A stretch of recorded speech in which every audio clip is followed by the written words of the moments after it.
अपना मान रहे हैं, इसलिए दुख हमें अपना लग रहा। जिस समय हम दुख को भी परमात्मा का मान लेंगे कि ये भी प्रसाद है, ये उसने दिया है तो कुछ सोच कर दिया होगा, कुछ समझ कर दिया होगा, और हम ये मानकर जब अपने दुख को झेलना प्रारंभ कर देते हैं, कार्य करना प्रारंभ कर देते हैं, तो परमात्मा भी सोच लेता है कि आपको पहले कथा में कहा, एक आध बार आपने स्मरण किया होगा कि उसके मंदिर में जब जाओ, भोलेनाथ के चरणों में जब जाओ, मेरे त्रिकालदर्शी के पास जब जाओ, मेरे शंकर के मंदिर में, शिवालय में जब जाओ, आपसे पहले भी कहा, आज भी कह रहे हैं कि प्रसन्न होकर जाना, मुस्कुराकर। दुख कितना भी बड़ा हो, तकलीफ कितनी भी हो, कष्ट कितना भी हो,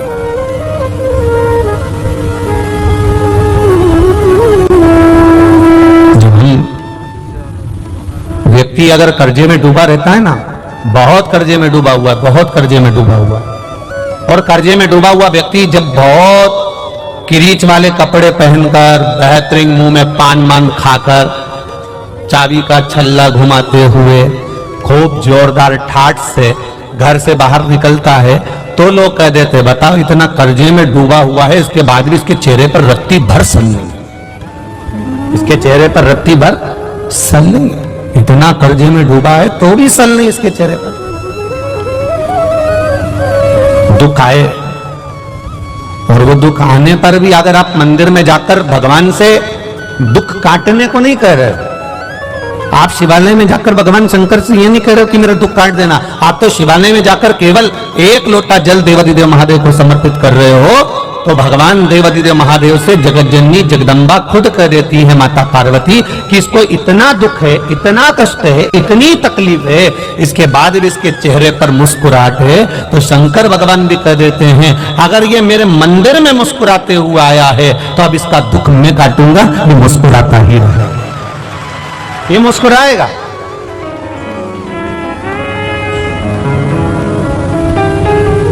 हम उसके भरोसे पर हो जाए, हमारा प्रत्येक क्षण, प्रत्येक पल, प्रत्येक घड़ी, प्रत्येक पल हमारा देवादिदेव महादेव का हो जाए।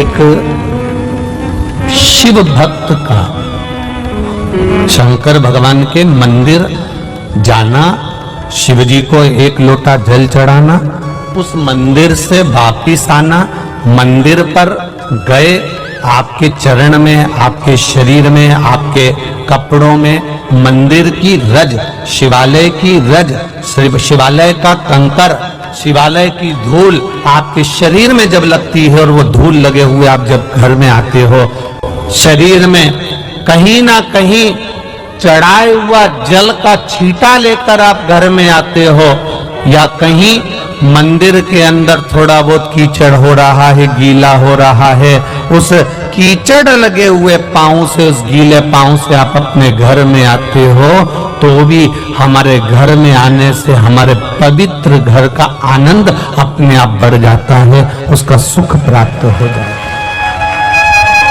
कितना सुंदर संवाद एक शिव महापुराण के अंतर्गत।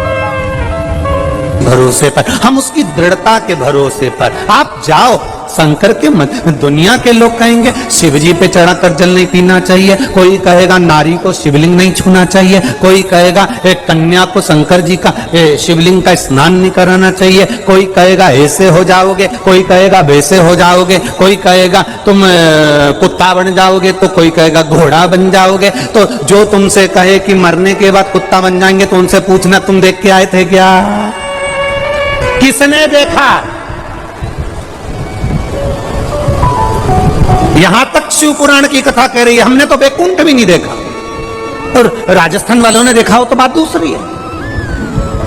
हमने तो पुष्कर देखा है, और पुष्कर देख लिया मतलब बैकुंठ देख लिया, बस बराबर एक ही बात। हमने बैकुंठ नहीं देखा।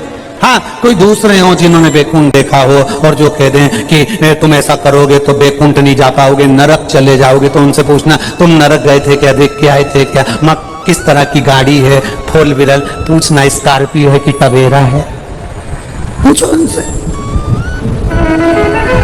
हम न बैकुंठ की बात करते हैं, न हम नरक की बात करते हैं।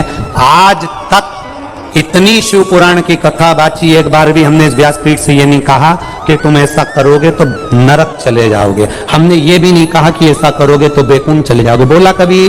कुछ नहीं बोला। इतना जरूर कहा कि मंदिर तक जाओगे तो तुम्हें बैकुंठ जाने की जरूरत नहीं पड़ेगी। बैकुंठ वाला टार्च लेके तुम्हें ढूंढता हुआ यहां जरूर आएगा। आप शिव की आराधना में लगे हो, शंकर की भक्ति में लगे हो, इसमें सीहोर वाले महाराज का कोई लाभ नहीं है। आपने एक लोटा जल शंकर भगवान को चढ़ाया, विश्वास कर कर पीना प्रारंभ करा। आपने एक बेलपत्र शंकर भगवान को चढ़ाई, विश्वास कर कर खाना प्रारंभ किया। आपने शंकर भगवान के मंदिर में जाना प्रारंभ करा।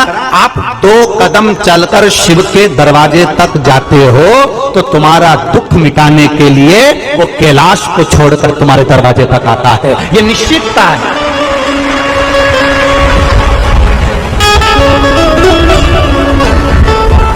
हेलमेट लगाने से, सीट बेल्ट लगाने से सरकार का कोई फायदा नहीं है। फायदा तुम्हारा है। ये सिर में चोट नहीं लगेगी, शरीर का नुकसान नहीं होगा। सीट बेल्ट लगाओ, हेलमेट लगाओ। जल चढ़ाने से सीहोर वाले महाराज का कोई फायदा नहीं होगा। फायदा तुम्हारा है। तुम जाओ शंकर के मंदिर। पर कई लोग हैं हेलमेट को गाड़ी के ऊपर टांग कर रख लेते हैं पर नहीं लगाते। बोलो सही है कि गलत है? बोलो बोलो, जम के बोलो। नहीं लगाते। कई लोग हैं गाड़ी में वीआईपी गाड़ी, 50 लाख की गाड़ी का इतना ध्यान रखते हैं, इतना ध्यान रखते हैं, एक स्क्रैच भी नहीं लगना चाहिए। पर गाड़ी के अंदर बैठे हैं तो सीट बेल्ट नहीं लगाते। एक 25,000 के मोबाइल पर कवर चढ़ा कर रखते हैं, इसमें स्क्रैच नहीं आना चाहिए। और ये भगवान ने करोड़ों का शरीर दिया, इसमें स्क्रैच आ जाना चाहिए। करोड़ों का शरीर परमात्मा ने दिया है, करोड़ों का शरीर दिया और उसको हम समझ नहीं पा रहे। अभी छत्रपति संभाजी नगर की कथा में आपको एक बात कही थी। 50 लाख की गाड़ी में, 30 लाख की गाड़ी में, 70 लाख की गाड़ी में, 80 लाख की गाड़ी में, 1 करोड़ की गाड़ी में, 50,000 की गाड़ी में, 25,000 की गाड़ी में, 72,000 की गाड़ी में आप में से कितने लोग बैठे हैं जो अपनी गाड़ी में पेट्रोल डीजल की जगह गटर का पानी, नली का पानी, नाले का पानी डालकर चलाते हैं? आप में से कितने लोग बैठे हैं? बोलो बोलो, जल्दी बोलो। कोई है ऐसा जो गटर का पानी, नाली का पानी, नल्ले का पानी गाड़ी में? 70,000 की गाड़ी, 50,000 की गाड़ी, 1 लाख की गाड़ी कोई नहीं। जो केरोसिन का तेल डालकर भी 1 लाख की गाड़ी, 1 करोड़ की गाड़ी को केरोसिन का तेल डालकर चलाता हो, ऐसा कोई व्यक्ति नहीं है। अपनी इतनी महंगी गाड़ी को लोग पेट्रोल और डीजल से चलाते हैं। जरा विचार करना, 50,000, 70,000, 1 लाख, 50 लाख की गाड़ी को लोग गटर का पानी, केरोसिन का तेल डालकर नहीं चलाते। केवल ये करोड़ों की गाड़ी में लोग ना जाने कौन कौन सी गटर का पानी डाल डालकर चला रहे हैं। ये करोड़ों की गाड़ी रोज शाम ढलती है और ये गटर की दुकान पर मिलते हैं और वो गटर का पानी डाल डाल कर गाड़ी को चला रहे हैं। ये गाड़ी कब तक चलेगी? कब तक? कब तक चलेगी? ये गाड़ी बहुत दिन तक चलने वाली नहीं थी। ए भाई, अच्छे से सुनना जरा, एक आंकड़ा निकलवाना। मेरा निवेदन है, एक आंकड़ा निकलवाओ सरकार से। समुद्र में डूबकर मरने वालों की संख्या कम है, बावड़ी में डूबकर मरने वालों की संख्या कम है, तालाब में डूबकर मरने वालों की संख्या कम है, कुएं में डूबकर मरने वालों की संख्या कम है, समुद्र में डूबने वालों की संख्या कम है, खड्डे में डूबकर मरने वालों की संख्या कम है, पर प्याली में डूबने वालों की संख्या ज्यादा है। जितने समुद्र में डूबकर नहीं मरे, जितने पानी में डूबकर नहीं मरे, जितने तालाब और बावड़ी में डूबकर नहीं मरे, जितने कुएं और बावड़ी में डूबकर नहीं मरे, उतने नशे में डूबकर लोग मर गए हैं। जरा आंकड़ा निकल पाओगे तब समझ में आएगा। इस शरीर की कीमत को समझो कि करोड़ों का शरीर दिया है। एक एक किडनी 50-50 लाख की मेरे देव अधिदेव महादेव ने दी है। फेफड़े दिए, नेत्र दिए, श्रवण शक्ति दी, मुख दिया, हाथ दिया, पांव दिया, उसको धन्यवाद देते रहो। ये तेरी उदारता, ये तेरी कृपा है। तेरी कृपा बिना नहीं हो सकता। जो तू दिया है वो कोई नहीं दे सकता, जो तू दिया। आज फिर